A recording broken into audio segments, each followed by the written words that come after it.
I am sitting beside a door for a reason, because we have spent the better part of the last couple of months behind closed doors. And if you're like me, you've had some good days and you've had some not so good days. And on those not so good days, I've been so aware of my weakness. I don't know about you, but sometimes I think I'm doing so great and then I just fail and I feel so weak. And so what I'm going to reflect on this week is the help that we have when we feel that way.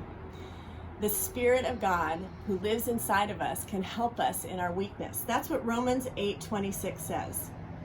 And I don't know about you, but I have felt so weak on certain days during this time. And I think that's been part of what God has been teaching me is about my weakness, that I don't have it all together, and that there are days that I just need to cry out to God for His help. And I hope I carry that with me, even as we come out of this season, that dependence upon God. And the other part of this verse that I love is that it says, the Spirit intercedes for us with groans that words cannot express. In other words, when we don't know what to pray, the Spirit will intercede on our words. We don't have to have the perfect words. And I love that word groaning, because sometimes I have felt like groaning. I don't know about you.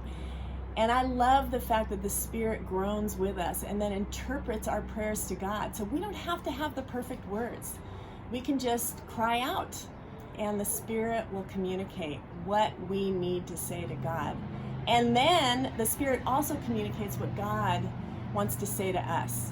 And He speaks to us sometimes not verbally, but in so many ways. And I believe the Spirit is at work with our communication with God and our support from God.